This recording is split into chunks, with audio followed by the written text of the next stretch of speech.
दरम्यान दाओस दौऱ्यामध्ये फडणवीस यांचा जागतिक अर्थनेतृत्वाशी सुद्धा संवाद होतोय।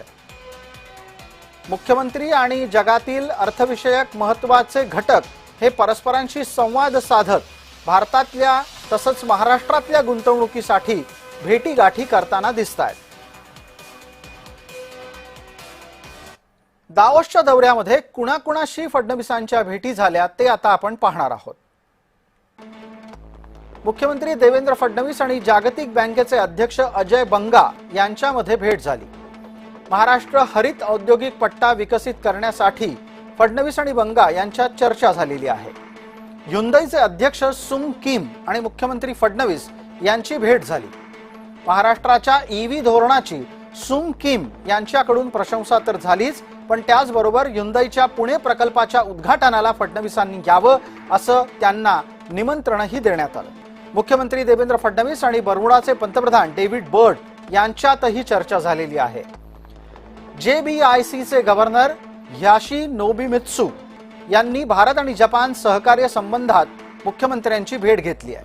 महाराष्ट्रातील ईव्ही बसच्या हरित गुंतवणुकीच्या मोठ्या संधी या निमित्तानं त्यांना दाखवण्यात आल्या। AP मोलार मर्सेकचे CEO विन्सेंट क्लार्क आणि मुख्यमंत्री देवेंद्र फडणवीस यांची भेट दावोस इथं झालेली आहे। महाराष्ट्रामध्ये $2.5 बिलियन गुंतवणुकीचं सूतोवाच या बैठकीमध्ये झालंय। भारत आणि European union supply chain corridor याबाबत सुद्धा दोघांनी चर्चा केली।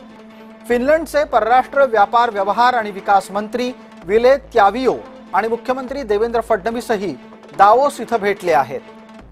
मुंबईमध्ये मे-जूनच्या दरम्यान होणाऱ्या सर्क्युलर इकॉनॉमी परिषद आयोजित करण्याबाबत यात दोघांची चर्चा झाली। इस्रायल इनोव्हेशन अथॉरिटीचे अध्यक्ष अलोन स्टोपेल आणि मुख्यमंत्री फडणवीस यांची दावोस इथं भेट झाली आहे। संशोधन क्षेत्रामध्ये भागीदारीच्या बाबत या दोघांमध्ये सविस्तर चर्चा झालेली आहे। हॅवलेट पॅकार्ड म्हणजेच HP या कंपनीच्या अध्यक्षा पॅट्रिका रुसो तसंच त्याच्या वरिष्ठ उपाध्यक्षा भावना अग्रवाल यांनी मुख्यमंत्री देवेंद्र फडणवीस यांची दावोस इथं भेट घेतली। कृत्रिम बुद्धिमत्ता म्हणजे AI चा वापर करून सुरक्षा क्षेत्रामध्ये कशा प्रकारे सहकार्य वाढवता येईल यासाठी या तिघांमध्ये चर्चा झाली आहे। अँटोरा एनर्जीचे CEO अँड्र्यू पॉनेक यांच्याशी मुख्यमंत्री फडणवीस यांची भेट झालेली आहे।